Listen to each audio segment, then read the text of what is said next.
Então, povo, uma das coisas que eu gostaria de fazer esse ano era falar sobre cada livro lido. Talvez isso exclua os vídeos de leituras do mês? Talvez. Ou eu, né, só chegar, ó, li isso daqui e pronto. Mas enfim, o segundo livro que eu li esse mês, né, o primeiro concluído no caso, foi o 104 Cavalos, que eu já falei aqui. E o outro livro que eu concluí já esse mês foi O Visconde Partido ao Meio, do Ítalo Calvino. É o segundo... Tem um passarinho bem louco aqui. É o segundo livro do autor que eu leio. O primeiro foi Cidades Invisíveis, muito tempo atrás. E ainda acho que eu gosto mais daquele do que desse, mas esse daqui é um livro muito bacana também. No que consiste a história... Eu falei que esse passarinho tão louco. Basicamente, temos um Visconde aqui, ali, na Europa, não necessariamente na Itália, eu acho, mas enfim. Na Boêmia, acho que é Boêmia, eu não sei exatamente o que é a Boêmia hoje em dia. Mas enfim, é ali nessa região, e esse Visconde vai lutar vai pra guerra, né? Estão em guerra e ele vai para essa guerra lutar contra os turcos. Porque, sim, é uma guerra meio despropositada, mas ele vai. Chegando lá, né, tem toda a guerra acontecendo, todo o rolê. É interessante, assim, cada coisinha do livro é interessante porque, tipo, por mais que na introdução, na apresentação do livro, o autor fale que a intenção dele era só fazer uma história divertida, cada coisa que tem aqui você consegue, tipo, fazer um paralelo e pensar, tirar alguma interpretação. Por exemplo, ali, logo no começo da guerra, no começo do livro, no caso, quando eles estão lá na guerra, é falado sobre as cegonhas que estão comendo os defuntos, porque, né, já não tem mais comidas para as cegonhas, então elas viraram carniceiras, sabe? Tiraram a comida dos corvos e dos abutres, enfim. Não só as cegonhas, tem outros pássaros também. Mas eu achei interessante a questão das cegonhas, né, tem toda aquela coisa da cegonha trazer as crianças, né, trazer os recém-nascidos, e aqui ela tá comendo os mortos, sabe? Eu achei um paralelo interessante ali, e é explicado por que elas estão comendo, né, enfim. Achei interessante. O autor provavelmente não quis dizer nada com isso, mas, como eu disse, a forma dele escrever é tão bacana que você consegue fazer um paralelo com tudo.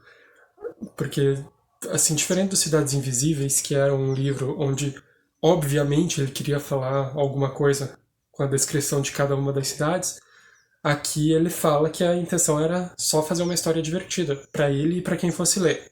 Não era nada mais que isso. Até que ponto isso é verdade, né? A gente vai ter que confiar nele, mas, enfim, não tem por que ele dizer, ele estar mentindo. Mas o fato é, né? Ele tá nessa guerra, meio estranho, meio sem propósito ali, e ele é atingido em cheio por uma bala de canhão, né? E daí temos outra coisa que a gente pode fazer paralelos assim, que é eles recolhem os mortos e os feridos ali, né? E lá no hospital, os médicos veem lá só metade do corpo dele, porque ele foi estraçalhado, né? Falando que ele foi totalmente estraçalhado um lado, mas o lado esquerdo, acho que não, o lado direito que sobra inteiro, ele não tem um arranhão, mas o lado esquerdo desapareceu completamente. E os médicos fazem de tudo para salvar ele ali.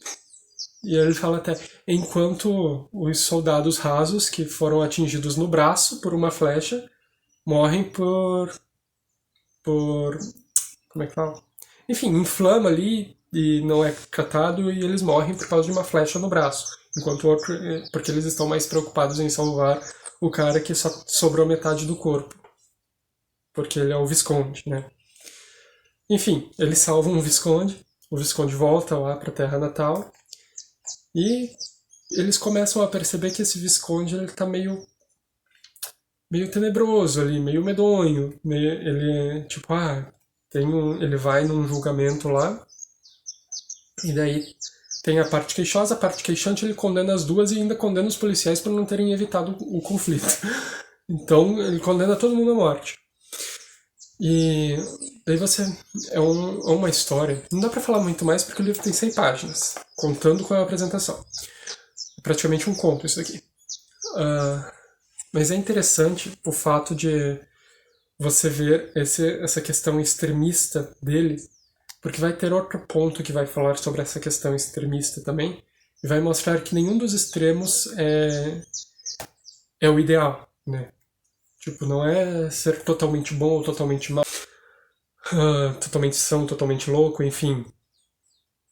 Mas né, dá pra fazer ligações com a questão política também, se você quiser, ninguém vai te impedir, mas como eu disse, a intenção do autor era fazer uma história divertida. Ele conseguiu. Eu consigo muito imaginar um filme do Tim Burton em stop motion, tipo A Noiva Cadáver, sabe? Nos moldes da Noiva Cadáver ali, contando a história desse livro, porque ela é divertida, mas ela também, ao mesmo tempo, que é uma comédia, assim, que te incomoda um pouquinho, sabe? Ela é meio tenebrosa em alguns momentos, é meio sombria, por isso que eu digo que é a cara do Tim Burton. Eu gostei pra caramba, gostei mesmo. Quero muito ler outras coisas do autor, desde que eu li Cidades Invisíveis, estava querendo ler outras coisas do autor. Quero fazer essa coleçãozinha desses livros aqui. É uma história bem bacana, que vai tratar sobre os extremos, vai tratar sobre essa dualidade, e ele fala bastante sobre incompletude. Mas mais do que incompletude, eu acho que se trata sobre a dualidade das pessoas, sabe? Que ninguém, ou ninguém deveria ser, né, 100%, sabe, alguma coisa, tipo extremista ao extremo. Extremista ao extremo é ótimo. Mas é isso, sabe? É uma história muito divertida que corre rapidinho, é narrada pelo sobrinho desse Visconde, que ele é meio onipresente ali, tudo que acontece ele tá por aí. Mas, enfim, é uma história super, super, super interessante. Dá muita discussão pra Clube do Livro ou qualquer coisa, assim. Dá muito pano pra manga pra ser discutido isso daqui. Como eu disse, dá pra tirar várias interpretações, né, do que o autor quis dizer, mesmo ele dizendo que era só diversão. Mas ele também fala aqui, ó, no final da apresentação, que penso que o divertimento seja uma coisa séria. Então, né, talvez ele queira realmente dizer alguma coisa a mais com tudo que ele fala aqui. Gostei pra caramba, como eu já disse. Super recomendo, vou deixar o link ali embaixo pra comprarem. Os livros do Calvino são meio carinhos, né? Livros da Companhia das Letras no geral, na verdade, né? Mas, enfim, super vale a pena. Esse daqui eu peguei de troca no Scooby, bem novinho, só com o nome do antigo dono aqui na última folha. Mas, enfim, quero muito fazer a coleção. Se você tiver algum ali, né, não souber o que fazer, me manda, aceitarei. E é isso.